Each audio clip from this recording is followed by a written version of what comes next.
So this Rich of the Week, I forgot the creator. Yeah, probably Donald pop up like a graphic. Yeah. I forgot the creator, but he was talking about a poor man's first class, right? And it was the real Melanin King. Okay. Right? I fuck with bro, like he's a super good content creator.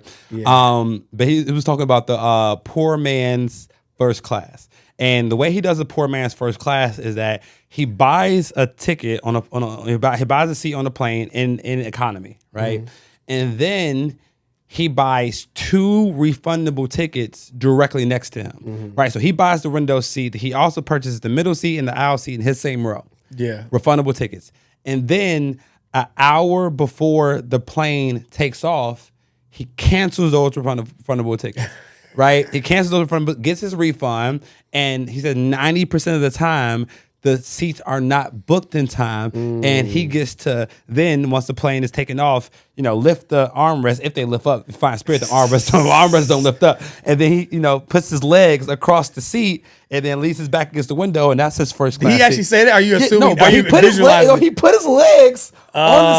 seat and slept across, bro. Like, you know what I'm saying? So he was able to lay back, and that's a poor man's first class. Now, the reason I think that's a reach of the week is because, like, you're not getting the refreshments. You're not getting the refreshments, and you have to wait 30 to maybe 7 to 15 days to get the money back on your card, right? So now you got to wait off all these refunds, and then it's not comfortable. Like, laying across the seat is not comfortable. You don't get the perks of first class. Right. Part of the benefits of first class is the way the staff treats you. Yeah. Sir, do you need another drink? Sir, can I take that? So you need the washcloth. You don't get the washcloth in a poor man's. You better bring that joint in your book bag or something. Speaking about first class, can we tell y'all a little secret about new money? Right? Because I'm gonna be honest with you, we ain't always been flying first class. No, this is You know what I'm saying? We ain't always been flying first class. So I thought I was the only one that did this. And so I was at the airport a couple weeks ago. And so first class, they had this like priority lane, right? It's like the lane that you can technically, get on before everybody else. But the thing is, it's like, when you buy first class, you don't want to just be sitting on the plane before everybody else, right? So there's a sweet spot, right? There's a sweet spot of, you don't want to wait until it's too late to get on the plane, because now everybody's already on the plane, right? But they already see it in the back. They don't see you coming. They already see it in the back, right? But you don't want to get on too early, because then you're just already sitting on the plane, and then you're on the plane for too long, right? Yeah. So it's a sweet spot of, like, they've been called probably a couple of rows, whatever. Yeah. And it's like a decent amount of people in line. Yeah. You get to walk past all those people. But you get on early enough to be sitting down, so they got to walk past you. Yeah. So I got it down to like the perfect. So this is so immature. It's slightly petty. It's definitely. But petty. I am so okay with it. It's why I paid first class price. So the way I got it is I fly Delta a lot, right? So like they tell first class to board, right? We wait to all the first class and all the military board, and then they call like Comfort Plus. And so you get but then when they tell the regular people, like just general get up, everybody get up, yeah. Then everybody's in line. You cut in super front of thick ass all. line. You cut in front of all. You actually walk through their line to get to the other side, and then walk past. So you walk through their line, and I need to get around. Like, I need to get around. So yeah, if you go fly first class, get the bus experience. Like, don't board when first class boards. That's like. You just get in the first class. You don't know better. You're just way too excited. You want to wait until all the first class board, they call the next section, and then you get up and walk past everybody that proceed to get on the plane. That's hilarious. Yeah. So that is the reach of the week, plus a little telling on ourselves about how we are slightly petty when it comes to first class. Yeah, I mean, like that's what you do it for, man. You do it for the comfort and the refreshments. Yeah, but like it's a bonus. As much as these first class flights costing me, I'm leaving with something. That's a fact. Yeah, I'm leaving with something. That's a fact. So that was the reach of the week. But again, you can fly the poor man's first class, or just like wait till you make enough money to actually enjoy first class, right? Because if it's a reach, right? If it's a stretch for you to do it, it's okay. Like, we have been flying first class for it's a fairly new, on a consistent level. Yeah. Of course, I've flown first class here and there in the past. Now, like, I do it for the most part almost every time. Yeah. Unless it's just ridiculous and it's like a super short flight or something. I'm like, okay. Sometimes it be capping. Like, that's not that deep. Yeah. Right. Extra rows the same thing.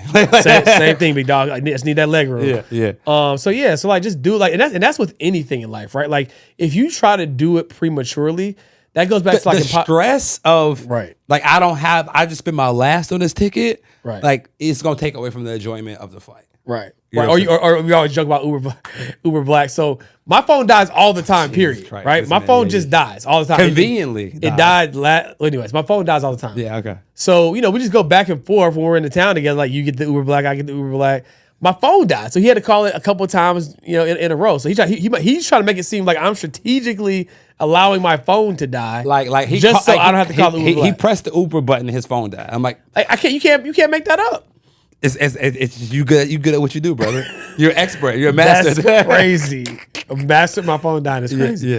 But yeah, so I brought that up to say Uber Blacks are not cheap. Like, so I'll be looking at the apps sometimes like, yo, $20, $90, and it's like, do I really want to spend this extra $60 just for Uber Black? Yeah, my rule of Uber Blacks, if it's more than 2x the regular Uber price, I probably won't get it. Yeah. Unless it's a scenario Where you where just I'm with have a that. chick or like I'm about to pull up somewhere that Right. needs to But again, do it when you have it, because if you're stressing about the price too much, it probably taken away from the experience. Right. I'm just frugal. So it just be like, do I really want to pay this? Yeah. But yeah, whatever it is, you don't want to be in a situation where it's an outlier, right? And then now you can't do it for several reasons. One, because now you got taste exposed. it, brother. Right, exactly. Now you got exposed to it, and now you're gonna be mad, and you gotta go back to coach every single flight, right?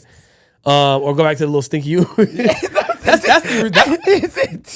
That's the reason why I do Uber Black, yo. Bro, 'Cause some of the Ubers, bro, like, yo, bro, like, who did you just drop off? What have you been eating here? Bro. So shout out to Dion.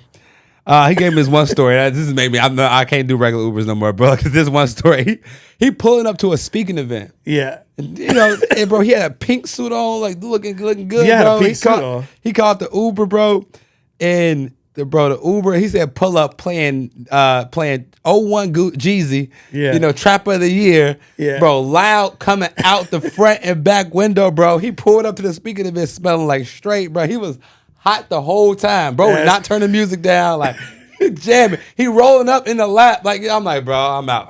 That's crazy. He did not care about his reviews. No.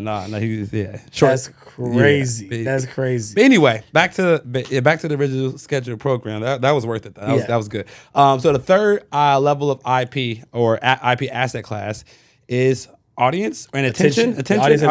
Audience and attention. Now, Yeah. I don't know if I can. This is they're all important, but this asset class right here will make you a lot of money fast if you master it. Right? Because the more eyeballs you can get on yourself and your business, the more money you'll make, point blank. Period. Right. And don't take our word for it. Instagram, Facebook, TikTok are all free platforms. Last time I checked. Yeah. Why do you think it's free? Because we are on the platform, right? They're getting all these eyeballs, and guess what they get to turn around and do? They get to go to advertisers and say, hey, look, well, there's so many people on the platform at all times. You should want to advertise here. And now they can charge advertisers and creators who want to get more access to the attention, right? Whenever a product is free, you are the product, right? Right. So it's free. Jesus. It's free to be on Instagram because you're the product, right? We are the numbers. They get to go back to the advertisers and say, well, this is why you should spend here. Yeah. Right. And so don't take my word for it, but like that is why attention is so important. Now, here's the good news. It always kills when people complain about like, Instagram is not showing me and it's just shadow banning me and blah, blah, blah. It's free. Yeah. Right. And Do you think Instagram will, if you have 10 million followers, do you think Instagram really gonna let you get in front of 10 million people for free? you can charge more than a Super Bowl. Yeah. Period. No. Yeah. It's pay to play, right? So it's like, but the good news is they've created a space and a platform that if you are good, it's a meritocracy.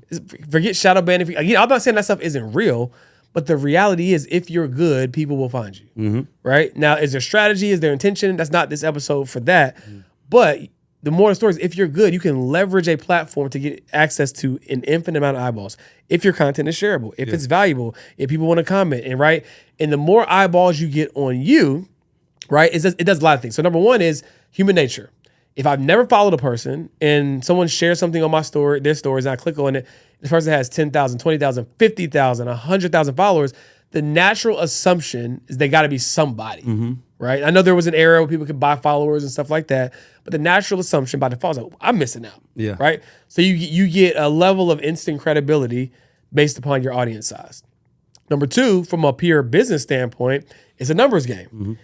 If you have more people on your organic funnel, i.e. your social channel, if you press a button that says, I'm selling this, you're going to be able to sell it to more people, right? The percentage might be the same, It might be 20%, but 20% of an audience that's 10,000 versus 20% of an audience that's 100,000 versus 20% of an audience that's 1,000,000 is a big difference. Yeah. Right. Yeah. So I'll stop at those two. 'Cause I see you got something you want to share. Yeah, because for those of you all that don't think the audience is important or just don't understand the sheer number standpoint, how our audience can help change your life. Like Forbes just came out with their top creators of 2023, right? And like based on followers, it's a pretty synonymous with how much money these people are making. So one of the creators, the I forgot how to say his name. The guy from TikTok that has the most TikTok followers. Yeah. 244 million TikTok followers. He's making $16.5 million a year. It doesn't say Doesn't a word. It's crazy. Word, right? Another follow. So Drewski, he has 12 million Instagram followers. He's earning $10 million a year, right? Comedy, Crazy, right? As an influencer. Another influencer has 29 million followers and makes 8.5 million. So basically, like it's not the dollar for dollar, but like if you have an audience, you can become a multi-millionaire. Like they're making, dude, like 10, 15x with some CEOs. Facts. Are making as 20, 30-year-olds with audiences. So the more people that know you, the more people that can flow you. Point blank, period. Yep. And having an audience is the ultimate leverage mechanism, right? So people can go on podcasts because they're big podcasts, and the podcast can charge you to be on that podcast if they want to, right? The podcast gets the ability to get more money from advertisers because of their audience size, right? So like when you have an audience, even if you don't have a product to sell, because of the amount of attention that you have on your platform, you can get so much money because people want access to that attention because the trust of one leads to the acceptance of many. You built an audience, so you have the trust. You're the one they have the trust with, but it leads to the acceptance of everybody that you co-sign.